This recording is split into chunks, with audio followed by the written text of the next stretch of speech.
दिवस होता 26 जूनचा. आम्ही मैत्रिणींनी चौघींनी सारख्या साड्या घेतल्या होत्या नेसण्यासाठी. तर रेडी झालो, ब्रेकफास्ट वगैरे केला आणि हॉटेलवर थोडासा फोटोशूट करून आम्ही निघालो पशुपतीनाथाच्या दर्शनासाठी. नेपाळमधल्या गुंतागुंतीच्या वायरिंगची चर्चा बसमध्ये रंगलेली होती आणि प्रवास चालू होता मंदिराकडे. गुड मॉर्निंग, ओम नमः शिवाय, जय बोले. आज आहे 26 जून. आम्ही कालच्या प्रवासातनं थकून काल जरा रेस्ट घेतली. काल बाहेर जाणं अवॉइड केलं आणि आज ब्रेकफास्ट वगैरे केला छान आणि निघालोय आता पशुपतीनाथच्या दर्शनाला. 2015च्या भयंकर भूकंपामध्ये पण मंदिराला कुठलीही क्षती झालेली नव्हती. हे या मंदिराचं वैशिष्ट्य आहे. 12 ज्योतिर्लिंगातला एक हे ज्योतिर्लिंग भगवान शंकराच्या पशुपती रूपाला हे समर्पित आहे. बागमती नदीच्या शेजारी हे मंदिर आहे. अर्धस्वरूप केदारनाथमध्ये तर अर्धस्वरूप पशुपतीनाथमध्ये असं हे मंदिर आहे. महाभारताच्या युद्धानंतर कुरुक्षेत्राची माती आपल्याच लोकांच्या रक्ताने रंगली होती. गोत्रहत्येचं पाप पांडवांच्या डोक्यावर होतं. या पापापासून मुक्तीसाठी पांडव शंकराला शोधत हिमालयाच्या डोंगरांवर आले. पण महादेव मात्र पांडवांवर रागवलेले होते. ते पांडवांना दर्शन देऊ इच्छित नव्हते. तर त्यांनी एका बैलाचं रूप धारण केलं आणि ते जमिनीत शिरू लागले. पण भीमानं त्यांना त्या रूपातही ओळखलं आणि त्यांना जमिनीत घुसत असताना त्या बैलाला पकडलं. पण शिव तर शिव आहेत. बैल जमिनीत घुसला पण फक्त भीमाच्या हातात पाठीचा एक हिस्सा राहिला आणि तोच हिस्सा म्हणजे केदारनाथ. मग शिवाचा चेहरा कुठे आहे तर तो पशुपतीनाथ इथे आहे. मंदिराच्या मागच्या साईडला एक आर्य घाट आहे आणि इथे सगळे अंत्यविधी होतात. आणि आश्चर्याची गोष्ट म्हणजे ह्याच नदीचं पाणी फक्त मंदिरात पूजेसाठी नेलं जातं. कदाचित हे जीवनाच्या अंतिम सत्याची जाणीव करून देणारं, अंगावर काटा आणणारं हे दृश्य असतं इथे. ओम नमः शिवाय. पशुपतीनाथाचं दर्शन खूप सुंदर झालं. एकदम छान सगळे मंदिरं निवांत मध्ये फिरलो. दर्शन पण खूप छान आरामात झालं. आता चाललोय आम्ही गुहेश्वरी, जी 52 शक्तिपीठातलं एक शक्तिपीठ आहे. काठमांडू येथे बागमती नदीच्या तीरावर साधारण 2500 वर्ष जुनं हे मंदिर आहे आणि इथे सती मातेचे गुडघे पडले होते असं म्हणतात. तंत्रविद्येसाठी हे खूप फेमस आहे, त्यामुळे इथे खूप सारे तांत्रिक पण येतात. एकदा दक्षराजाने खूप मोठा यज्ञ केला. त्या यज्ञात सगळ्याच देवी देवतांना बोलवलं, पण स्वतःचे जावई भगवान शिवाला त्यांनी बोलवलं नाही. तर या गोष्टीचा दक्षराजाची मुलगी सती यांना खूप जास्त राग आला आणि हा अपमान सहन न होऊन त्यांनी ह्याच यज्ञामध्ये आपल्या प्राणांचा त्याग केला. तेव्हा भगवान शंकराने क्रोधित होऊन सतीचं शरीर हातावर घेऊन तांडव नृत्य सुरू केलं आणि त्यांचा राग शांत करण्यासाठी भगवान विष्णूने आपल्या चक्राचा उपयोग करून सतीच्या शरीराचे अनेक तुकडे केले. तर हे तुकडे जिथे जिथे पडले ते शक्तिपीठ म्हणून ओळखलं जातं. तर गुहेश्वरी इथे सतीचे गुडघे पडलेत, तर हे एक शक्तिपीठ झालं. तर यानंतर आम्ही गेलो डोलेश्वर महादेवाला. तर केदारनाथ बाबांचं शिर इथं आहे असं म्हणतात. केदारनाथ बाबांचं पूर्ण दर्शन तेव्हाच होतं जेव्हा डोलेश्वर महादेवाचं दर्शन होतं असं म्हणतात. हे मंदिर साधारण 4000 वर्ष जुनं आहे. काठमांडूपासून हे साधारण 17 किलोमीटर अंतरावर आहे आणि या मंदिरात अशी 108 महादेवाच्या पिंडींचे मूर्ती तिथे स्थापन केलेल्या आहेत. ते खूप सुंदर वाटतं तिथे. एकदम पवित्र वातावरणामध्ये शांत मन होतं एकदम. आणि त्यानंतर आमचा दिवस होता तो काठमांडूमध्ये फिरण्याचा. तर आम्ही असंच एक्सप्लोअर केलं काठमांडू. थोडंसं शॉपिंग केलं आणि तिथलं टिपिकल नेपाळी स्ट्रक्चरचं वास्तुशिल्प बघण्यात आम्ही खूप रमलो होतो. भरपूर फोटो काढले, फिरलो. म्हणजे आम्हाला फिरण्याच्या नादात कळलंच नाही की आम्ही खूप जास्त भटकंती केलेली होती. एव्हाना संध्याकाळ झाली होती. हॉटेलवर परत जाण्याची वेळ झाली होती, पण आमचं फोटोज संपत नव्हते. शेवटी फोटो काढून पण जीव दमला आणि नंतर लक्षात आलं की आता खूप अंधार झाला, आपल्याला जायला पाहिजे. तोपर्यंत पायाचे तुकडे पडले होते. पायात शूज घालण्याची पण परिस्थिती राहिली नव्हती. तर शेवटी हातात शूज घेऊन रस्त्याने आम्ही तसंच आमच्या हॉटेलकडे परतलो आणि अशा रीतीने अतिशय सुंदर हा दिवसाचा शेवट झालेला होता. 27 जूनचा दिवस पण आमच्यासाठी खूप खास ठरणार होता. कारण ज्याची लोक स्वप्नातही कल्पना करत नाहीत अशा जगातलं सर्वात उंच शिखर माउंट एव्हरेस्ट आम्ही या डोळ्यांनी प्रत्यक्ष बघणार होतो. आजचं वातावरण पण खूप छान होतं आणि आम्ही निघालो होतो माउंट एव्हरेस्टकडे. ओम नमः शिवाय. आज आहे 27 जून. सकाळी सुरुवात झाली आजच्या दिवसाची आमची 4:30 वाजता. 4:30 वाजता आम्ही साधारण हॉटेलमधनं निघालो आणि एअरपोर्टवर आलोय. आज सगळ्यात पहिले आहे आम्हाला चार्टर्ड प्लेनमधनं दाखवतात माउंट एव्हरेस्ट. हिमालयाच्या पर्वत रांगा आम्हाला वरतून बघायला मिळणार. एक्साइटमेंट आहे. वेदर सध्या इथे तरी चांगलं आहे. अजून आम्ही एअरपोर्टला आलेलो आहे सध्या आणि चान्सेस आहेत की चांगलं वेदर राहील. आज आम्ही हिमालयाची टूर बुक केली होती. साधारण 1 तासाचं चार्टर्ड फ्लाईट असतं आणि ती जर्नी सुरू होते नेपाळच्या काठमांडूतल्या डोमेस्टिक एअरपोर्ट इथून. तर तिथनं साधारण ईस्टला गेलं ट्रॅव्हल करत की आपल्याला माउंट एव्हरेस्टचं दर्शन होतं आणि माउंट मकालू आणि गौरीशंकर वगैरे अशा अनेक पर्वतांचं दर्शन तिकडनं होतं. पृथ्वीचं सर्वात उंच माउंट एव्हरेस्ट याला स्वर्गाचं शीश पण म्हणतात आणि तिबेटियन लोक याला चोमालुम्मा असं म्हणतात. म्हणजे mother goddess of the world असं त्याचा अर्थ आहे. आणि ह्या माउंट एव्हरेस्टला आधी बिग 15 असं संबोधत होते. 1865 एका ब्रिटिश सर्वेअरनी सर जॉर्ज एव्हरेस्ट याचा ॲक्युरेट हाईट मोजली. तेव्हापासून ह्याला माउंट एव्हरेस्ट असं नाव ठेवण्यात आलं. माउंट एव्हरेस्टची उंची साधारण 8,849 मीटर आहे समुद्रसपाटीपासून आणि मकालूची 8,483 मीटर उंची आहे समुद्रसपाटीपासून. परत इथे गौरीशंकर पण आहे जो आपण आपल्याला बघतोय स्क्रीनवर आता. हा गौरीशंकर पर्वत हा 7,134 मीटर उंच आहे. ही सगळी हिमशिखरं कॅमेरामधून दाखवणं किंवा शब्दातनं व्यक्त करणं हे खरंच खूप कठीण आहे. मला माहिती आहे की मी पुरेशी नाही आहे ह्याच्यासाठी, पण एक छोटासा प्रयत्न की थोडंफार त्याचं दर्शन व्हावं हीच एक इच्छा. ढगांच्या गादीच्या वरती म्हणजे इतक्या उंचावरती पर्वत बघणं ह्या डोळ्यांनी हे खरंच एक अविस्मरणीय अनुभव असतो. खूप सुंदर डोंगर रांगा दिसतात हिमालयाच्या वरतून. जे चार्टर्ड प्लेनमधनं 1 तासभर आम्ही ह्या डोळ्यांनी म्हणजे अविरतपणे बघत होतो. माउंट एव्हरेस्ट तो सगळ्यात उंच पर्वत ज्याची उंची 8,849 मीटर आहे आणि अशाच ह्या छोट्या मोठ्या सगळ्या पर्वत रांगा दिसत आहेत आपल्याला. अतिशय विलोभनीय दृश्य आहे.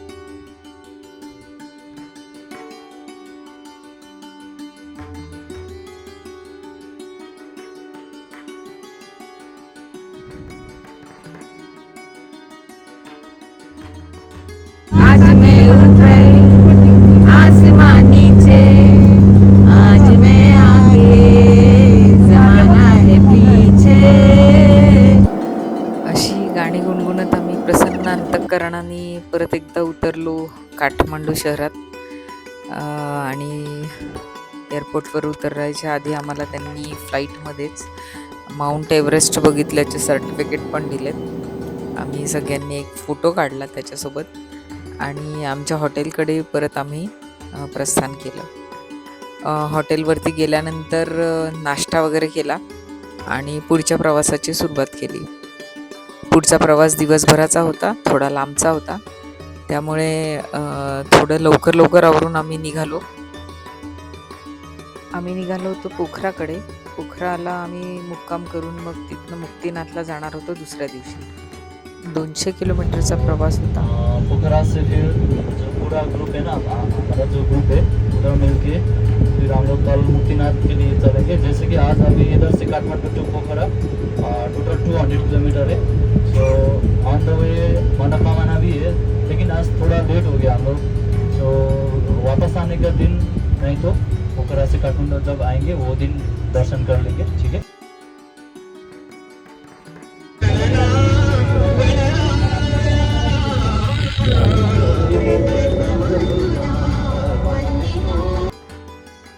सुंदर निसर्गाला निहाळत आणि छान भक्तिमय वातावरणामध्ये गाणी ऐकत आम्ही पुढचा प्रवास चालू केला.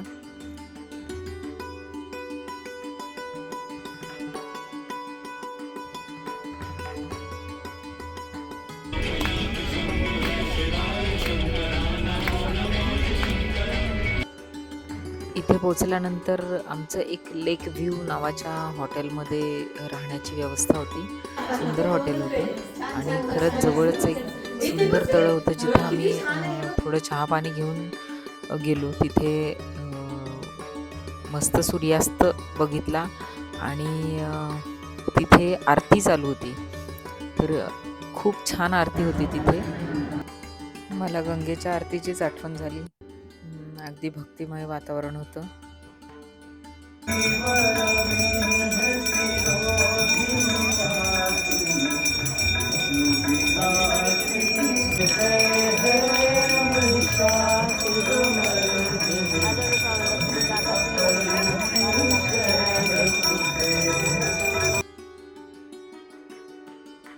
आणि आता उजाडली 28 जूनची एक प्रसन्न पहाट.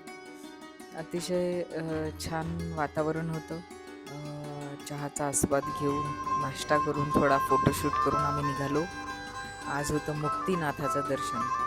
नेपाळच्या मुस्तांग जिल्ह्यात हे मुक्तिनाथ भगवान चं मंदिर आहे. भगवान विष्णूंचा हा 8वा अवतार मानतात.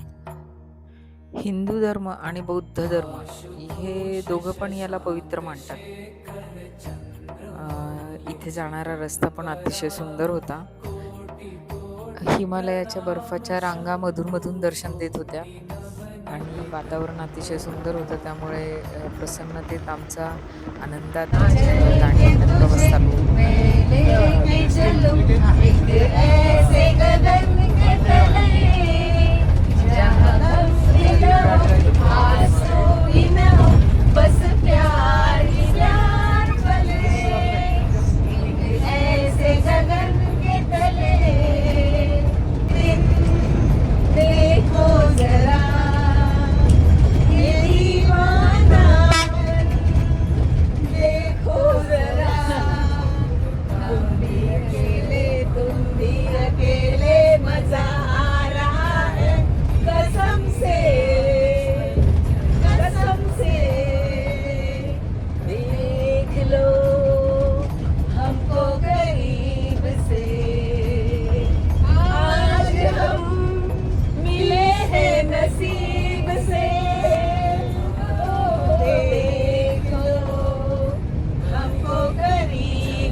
सुंदर वळणावळणाचे रस्ते, हिरवेगार डोंगर दऱ्या आणि ओथंबून वाहणाऱ्या नद्या. ही विलोभनीय दृश्य बघत बघत आम्ही पुढे सरकत होतो. काही रस्ते काळजाचा ठोका चुकवणारे पण होते, कारण सतत पडणारा पाऊस आणि काही कठडे वगैरे नसलेला हा रस्ता. वरतून कधीही दरड कोसळू शकते अशा रस्त्याने आम्ही प्रवास करत होतो. इकडे आम्हाला चायनाचा विजा न मिळाल्याची न्यूज साम टीव्हीवर आली होती. त्यामुळे सगळे खुश होते की आता काहीतरी घडेल चांगलं. त्यात एक मजेचा भाग असा, त्यातल्या काही जणांना माझा वेश पत्रकारासारखा वाटत होता. नमस्कार. आम्ही सगळे जवळपास महाराष्ट्रातले, पुण्यातले 50-55, नाशिकमधले 50-55, सोलापूरमधले साधारणतः 52 लोक आणि इतर असे जवळपास 200 लोकांचा आमचा सगळ्यांचा संपर्क झालेला आहे. आणि 200 लोक चीनची जी काही भूमिका आहे की भारतीय लोकांना कैलासाचं दर्शन द्यायचं नाही म्हणून आमचे व्हिजा त्या ठिकाणी थांबवलेले आहेत. आम्ही माहिती घेतली, आम्ही बऱ्याच लोकांना भेटलो. NRI आहेत, मलेशियाची लोक आहेत, बाकी देशातली लोक आहेत. त्यांचे सगळ्यांचे व्हिजा चीन गव्हर्नमेंट देते असं समजलं. फक्त भारतातल्या लोकांचे व्हिसा त्यांनी का थांबवले ते कळायला मार्ग नाही. आमची अशी विनंती आज आम्ही चायना गव्हर्नमेंटला विनंती करतोय, भारत सरकारला विनंती करतो की कृपया हे व्हिसा सुंदर डोंगर दऱ्यातनं आमचा मुक्तिनाथाकडे जाणारा प्रवास चालूच होता. दुर्गम डोंगर दऱ्या आणि अरुंद रस्ते यातनं वाट काढत आम्ही पुढे निघालो. आता परमिशनसाठी थांबलोय. हे परमिशन मिळाल्यानंतरच पुढे जाणार आपण मुक्तिनाथसाठी. तर ते परमिट मिळालं आम्हाला थोड्याच वेळात. पुढे निघालो तर पावसानेही आमचं स्वागत केलं.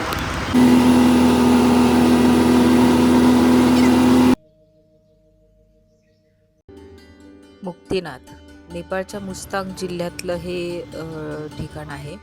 भगवान विष्णूचा 8वा अवतार म्हणतात याला. हिमालयीन बर्फाच्या डोंगररांगा आम्हाला दिसायला सुरुवात झाली आणि हळूहळू बघता बघता हिरवीगार डोंगर ही आता वृक्ष डोंगरांमध्ये रूपांतरित होऊ लागली. कारण पुढे जिथे जिथे जास्त बर्फ पडतो त्या ठिकाणी झाडं आपोआपच कमी उगवतात.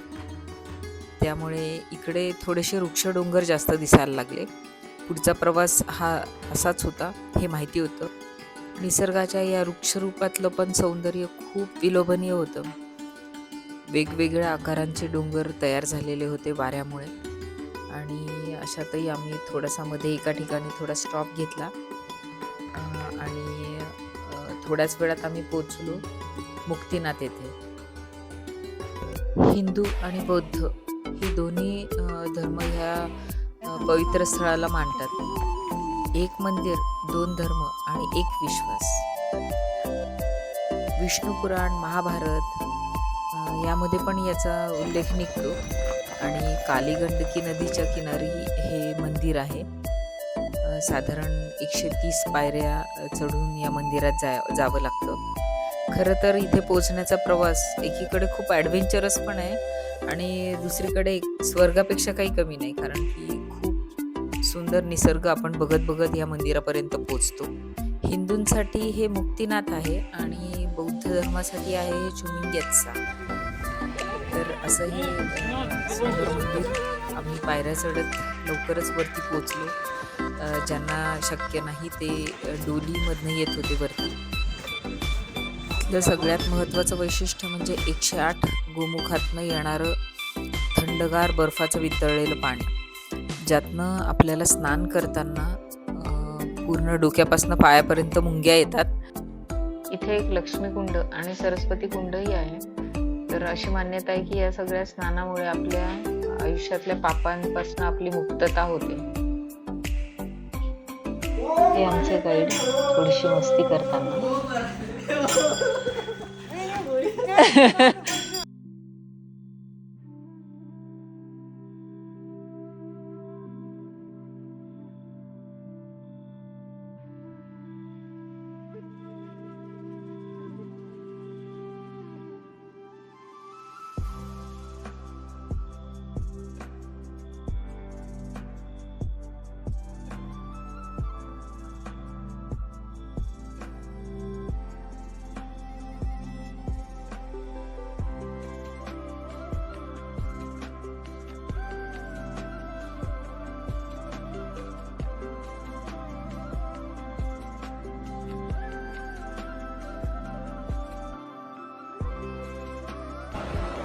कैलाश मानसरोवर यात्रेसाठी चायनाने आम्हाला परमिट तर दिलं होतं, पण विजा नव्हते देत. तर ही बातमी आमच्या ट्रीपमध्ये एक सद्गृहस्थ होते, लक्ष्मीकांत खाबिया म्हणून. तर त्यांच्या थ्रू ही ॲम्बसीपर्यंत आणि चॅनलपर्यंत आमची न्यूज पोचली आणि त्यामुळे त्यांच्या मदतीमुळे आमचा विजा पण पुढे चायनाने दिला आम्हाला. तर त्यांचे खूप खूप धन्यवाद, कारण त्यांच्या सक्रिय सहभागाशिवाय हे अगदीच अशक्य होतं. अर्थात त्यांनी मीडियापर्यंत ही न्यूज दिली, त्यामुळेच ॲम्बसी थ्रू हे पुढे चायना ॲम्बसीमध्ये पण गेलं आणि आम्हाला विजा मिळाला. आमच्याबरोबर अनेक भारतीयांना पण मिळाला. पेपरमध्ये पण ही न्यूज झळकली होती.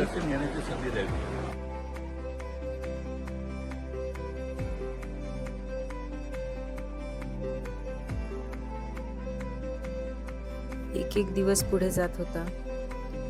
आमच्या विजाची अजून तरी काही न्यूज आमच्यापर्यंत पोहोचली नव्हती.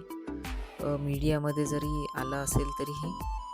आणि आमच्या आयटिनरीच्या बाहेर जाऊन आम्ही भरपूर नेपाळ बघितलं. कदाचित हीच देवाची इच्छा असावी की आम्ही ही जी काही भरपूर सारी मंदिरं आहेत सुंदर सुंदर, ती मंदिरं आमच्या आयटिनरीत नव्हती.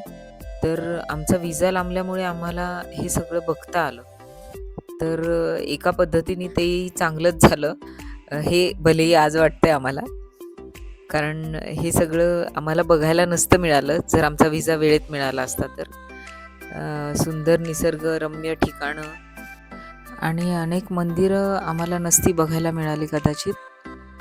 हे सगळं आम्हाला बघायला नसतं मिळालं.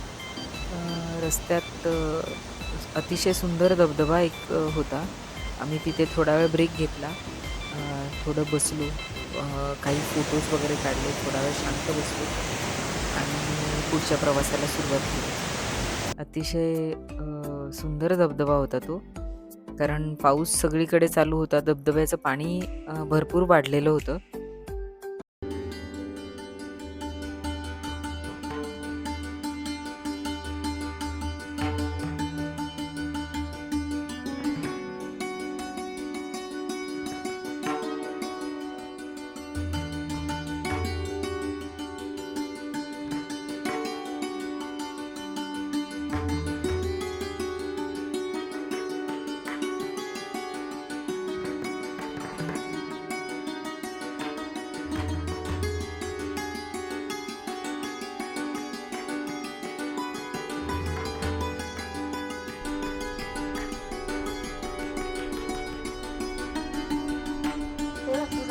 पुढे आम्ही काही तासाच्या प्रवासानंतर पोचलो गलेश्वर शिवालयाला. अतिशय सुंदर महादेवाचं मंदिर होतं इथे एक, आणि आजूबाजूचा परिसर पण खूप विलोभनीय होता.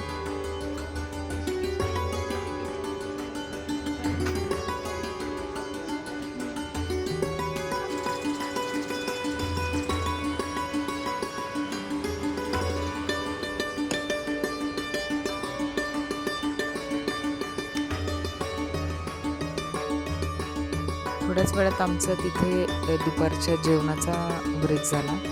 लंच घेतला आणि पुढे मार्गस्थ झालो.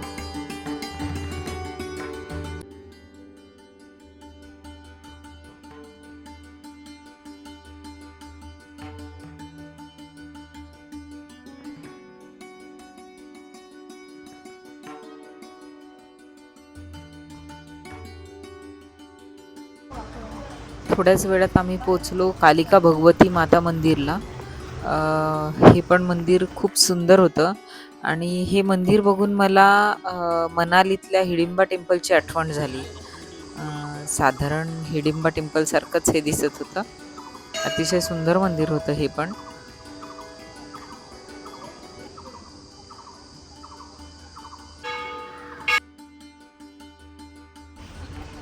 आणि ह्यानंतर पोचलो आम्ही गंडकी गोल्डन ब्रिज. वाव, काय सुंदर आहे. देशातला नंबर 2चा सगळ्यात लॉंगेस्ट सस्पेन्शन ब्रिज आहे आणि नेपाळमधला नंबर 1चा हा लॉंगेस्ट आणि हाईट वरचा ब्रिज आहे.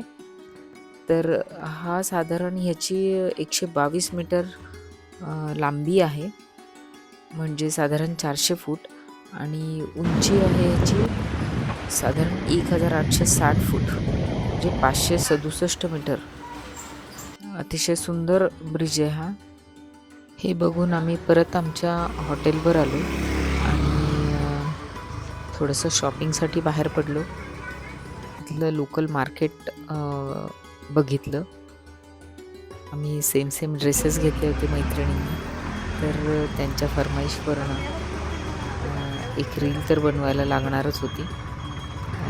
तर त्या सेम ड्रेसेसवर आम्ही एक रील पण बनवली.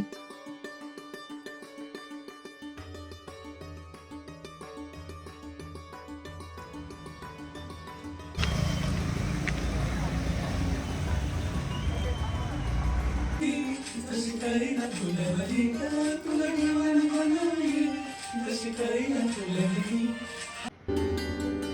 जूनची ही सुंदर पहाट.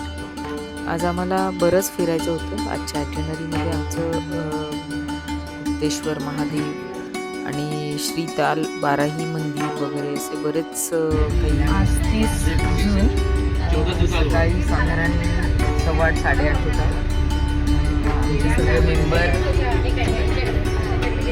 ब्रेकफास्ट वगैरे करून आम्ही आता आमच्या गावी निघालोय. आम्ही आता पोखरा साईड सीन्स बघायला. साधारण आता सगळ्यात गोष्ट आहे इथलं लेक. सुंदर आहे, बोटिंग आहे. बोटिंग पाण्यात जाऊन तिथे एक मंदिर आहे, ते मंदिर बघायचं आहे आणि अजून 3-4 स्पॉट्स दिवसभर करायचे. मोस्ट प्रोबेबली आज आमचं 99.99 विजाचं काम होणारच आहे.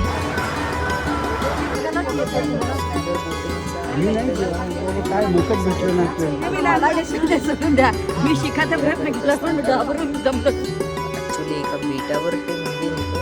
श्रीताल बाराही मंदिर होतं ते. फोटो घेत पण निसर्ग सौंदर्य अतिशय सुंदर होतं आणि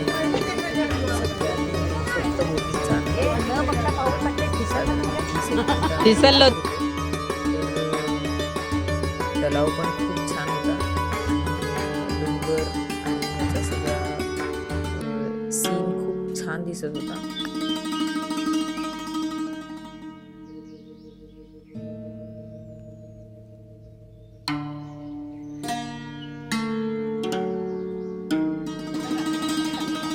लवकरच आम्ही मंदिरात पोचलो आणि तिथे बेटावर ते मंदिर होतं. तर खूप जास्त वेळ न घालवता तिथे आम्ही 15-20 मिनिट दर्शन घेऊन तिथे बसलो आणि लगेच परतीचा प्रवास सुरू केला. बोटीत मस्त सगळ्यांनी फोटो आणि निसर्गाचा आनंद घेत लवकरच आम्ही तीरावर पोचलो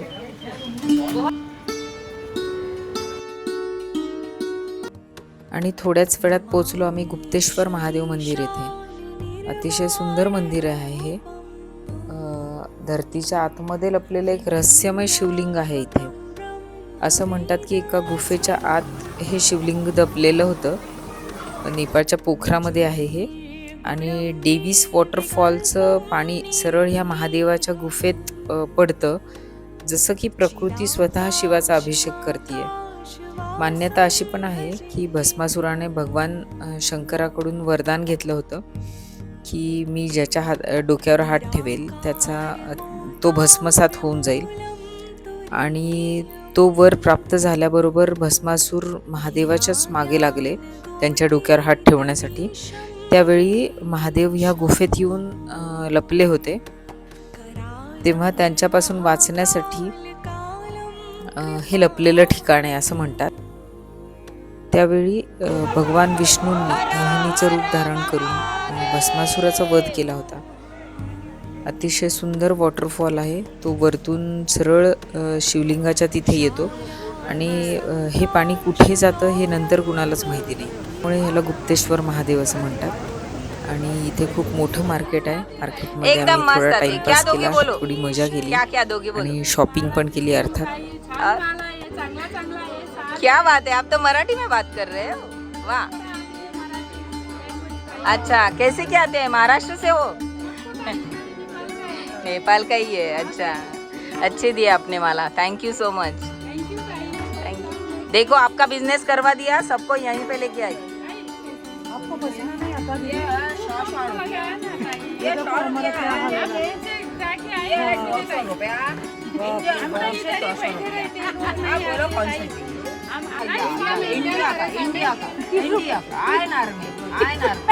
ये हमारा खरीदी इतना महंगा होता है.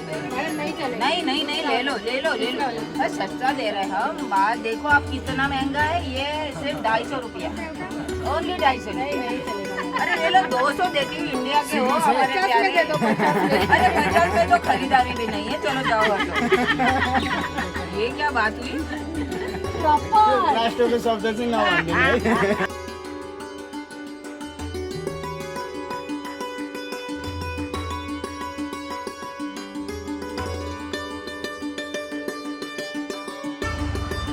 असं हे देवीचं मंदिर आहे.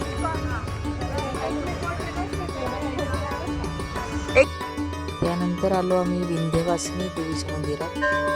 थोडंसं उंचीवर होतं हे पण, आणि इथून एका पॉईंटवरनं पूर्ण पोखरा शहर दिसत होतं. अतिशय सुंदर दृश्य दिसत होतं. थोडं फिरलो आम्ही तिथे. मंदिर खूपच छान होतं इथलं पण. हे जे आहे हे पोखरा शहर दिसतंय पूर्ण.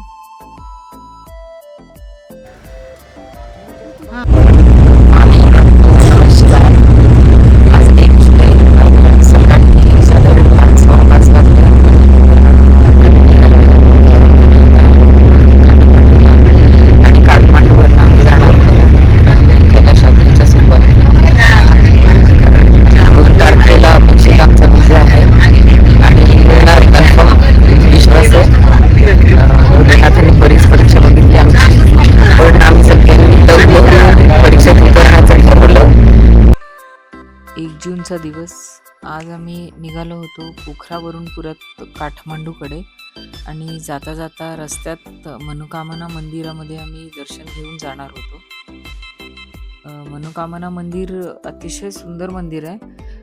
हे ॲक्च्युली बऱ्याच उंचीवर आहे. इथे केबल कारने जावं लागतं. साधारण एक 13 ते 14 मिनिटाचा केबल कारचा प्रवास आहे. आणि इथे त्रिशूला नदीवरून ही केबल कार जाते वरती डोंगरावर. हॉटेलमध्ये चहासाठी थांबल्यावर बघा वायफाय घेण्यासाठी सगळ्यांची कशी गर्दी झाली आहे.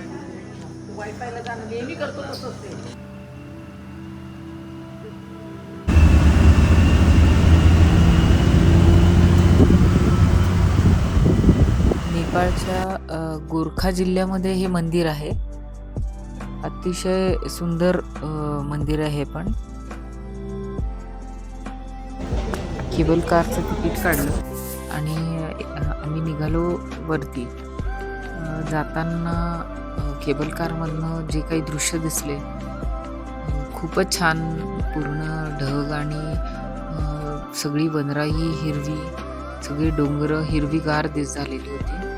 आणि नदीला पुष्कळ पाणी होतं कारण सगळीकडे पाऊस चालू होता. तर ते दृश्य वरतून जे दिसत होतं ते खूपच सुंदर दिसत होतं.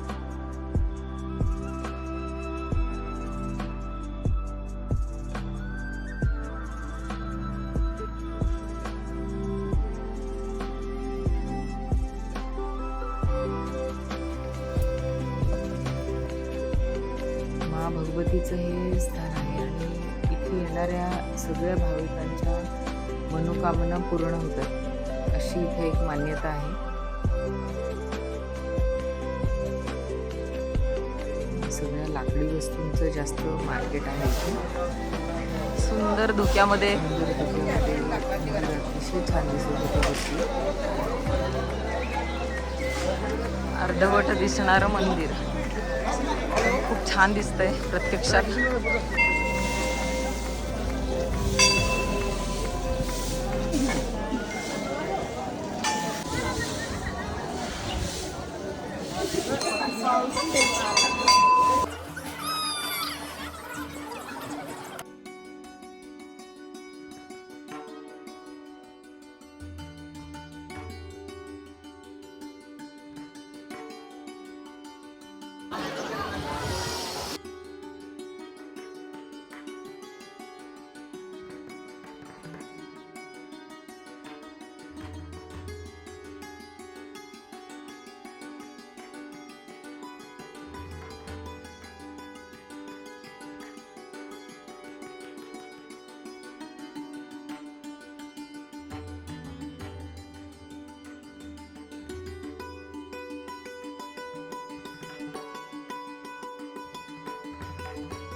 कहता गजल तेरी अदाओं पर जाने बन जाए जिगर सुबह जाओगी मेरे साथ इन्हें भी तो तुम याद बहुत आओगी क्या बात है.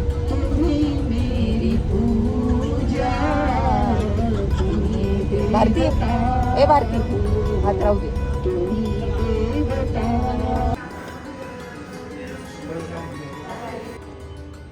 हे आहे आमचं हॉटेल काठमांडू मधलं.